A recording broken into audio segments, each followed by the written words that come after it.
আমির বলেছেন তারা নৈতিক দায়িত্ব পালন করতে এসেছেন। এখন এটা যদি নৈতিক দায়িত্ব হয়, গত ৫৫ বছর ধরে এই নৈতিক দায়িত্ব কোথায় গিয়েছিল? ঠিক একইভাবে ৭১-এ ২৫শে মার্চ রাতে তাদের নৈতিক দায়িত্ব কি ছিল?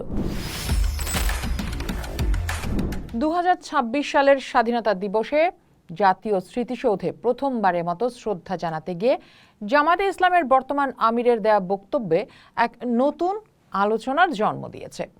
তিনি বলেছেন, আমরা একটা নৈতিক দায়িত্ব পালন করতে এসেছি। এটি রাষ্ট্রের একটা সর্বোচ্চ আচার। সকলের মতো আমরাও শ্রদ্ধা জানাতে এসেছিলাম আমাদের বীরদের প্রতি, শহীদদের প্রতি। সাধারণভাবে এই কথাগুলো শুনতে অনেকটা ইতিবাচক মনে হলো। ৫৫ বছর আগের পাতা উল্টালে দেখা যায় বর্তমান আমিরের এই বক্তব্যের সাথে দলের সাবেক আমিরদের এবং দলটির আদি ও আসল আদর্শের চরম বৈপরীত্য।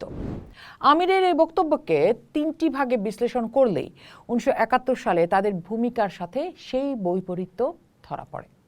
প্রথমত, নৈতিক দায়িত্ব বনাম ৭১-এর নৈতিকতা। আমির বলেছেন তারা নৈতিক দায়িত্ব পালন করতে এসেছেন। এখন এটা যদি নৈতিক দায়িত্ব হয়, গত ৫৫ বছর ধরে এই নৈতিক দায়িত্ব কোথায় গিয়েছিল? ঠিক একইভাবে ৭১-এ ২৫শে মার্চ রাতে তাদের নৈতিক দায়িত্ব কি ছিল? তখন ওই গণহত্যার বিরুদ্ধে প্রতিবাদ না জানিয়ে পাকিস্তানি বাহিনীর সহযোগিতায় রাজাকার আল বদর বাহিনী গঠন করা গণহত্যার সহযোগী হয়ে ওঠা কোন নৈতিকতায় পড়েছিল? তাহলে তো প্রশ্ন তোলাই যায়, আসলে কি জামাত নৈতিক দায়িত্ব পালন করতে এসেছে, নাকি এটা জামায়াতের ক্ষমতার রাজনীতি? ২৬শে মার্চ জামায়াতের কাছে এখন কোন দিবস? কারণ ১৯৭১ সালের ২ অক্টোবর দৈনিক সংগ্রামে গোলাম আজম বলেছিলেন, কোনো ভালো মুসলমানই তথাকথিত বাংলাদেশের আন্দোলনের সমর্থক হতে পারে না। রাজাকাররা খুব ভালো কাজ করছে। ১২ আগস্ট তিনি আরো বলেছিলেন, তথাকথিত বাংলাদেশ আন্দোলনের সমর্থকরা ইসলাম, পাকিস্তান ও মুসলমানদের দুশ্মন। এমনকি ১৬ই আগস্ট কার্জন হলে তিনি পাকিস্তানের দুশ্মনদের তন্ন তন্ন করে খুঁজে তাদের অস্তিত্ব বিলোপ করার আহ্বান জানিয়েছিলেন। যাদের চোখে ৭১-এর আন্দোলন ছিল তথাকথিত আর রাজাকারদের গণহত্যা ছিল ভালো কাজ, আজ কোন নৈতিকতায় তারা শহীদদের প্রতি শ্রদ্ধা জানানোর দাবি করেন? এটা কি নৈতিকতা নাকি ক্ষমতার রাজনীতির কৌশলী রূপ? এবার সে দ্বিতীয় প্রসঙ্গে, রাষ্ট্রীয় আচার বনাম আদর্শিক অবস্থানের বিষয়টি। আমির স্মৃতিসৌধের শ্রদ্ধার্ঘ্যকে রাষ্ট্রীয় আচার বা একটি অনুষ্ঠান হিসেবে দেখছেন। এখানে দেশপ্রেমের চেয়ে একটি আনুষ্ঠানিক দায়িত্ব পালনের সুর কি বেশি স্পষ্ট মনে হচ্ছে না? অথচ ৭১-এ তাদের আদর্শিক অবস্থান ছিল ঠিক এর বিপরীতে। তারা এই ভূখণ্ড বা বীরদের চেয়ে পাকিস্তানের আদর্শকে বড় করে দেখেছিলেন।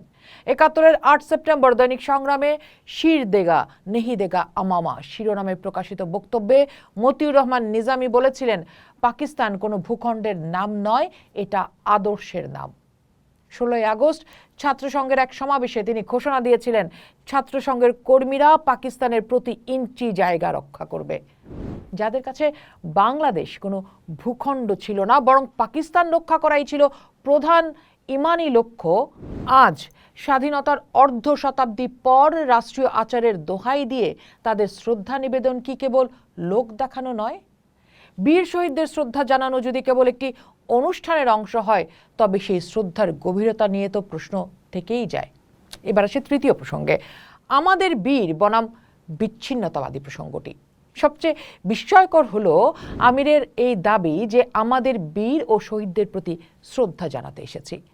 ৫৫ বছর আগে জামাত এই বীরদেরই বিচ্ছিন্নতাবাদী ও অমুসলিম বলে আখ্যা দিয়েছিল।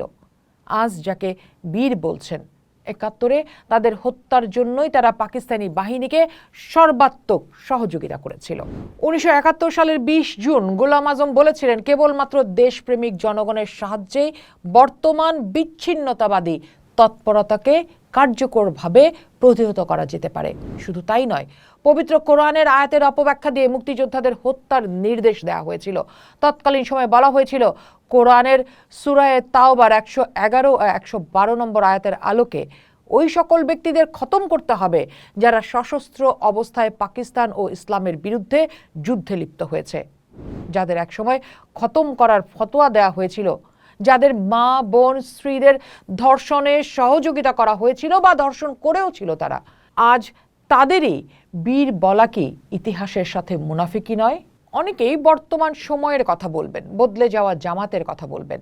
2026-এ দাঁড়িয়ে জামাতের আমিরের এই বক্তব্য কি দলটির আদর্শিক পরিবর্তনের ইঙ্গিত, নাকি রাজনৈতিক অস্তিত্ব রক্ষার ঢাল? যে দল 71-এর গণহত্যা, ধর্ষণ ও লুণ্ঠনের সাথে জড়িত থাকার জন্য আজও শর্তহীনভাবে ক্ষমা চায়নি, তাদের এই শ্রদ্ধা নিবেদন কেবলই রাজনৈতিক কৌশল বললে কি খুব ভুল হবে? জামাতে ইসলামী কি তার কর্মীদের কাছে স্বীকার করবে যে 71-এ তাদের ভূমিকা ছিল চরম অন্যায়? অতীতে সেই কলঙ্কিত অধ্যায়ের জন্য কোনো যদি কিন্তু ছাড়াই কি তারা ক্ষমা চাইবে?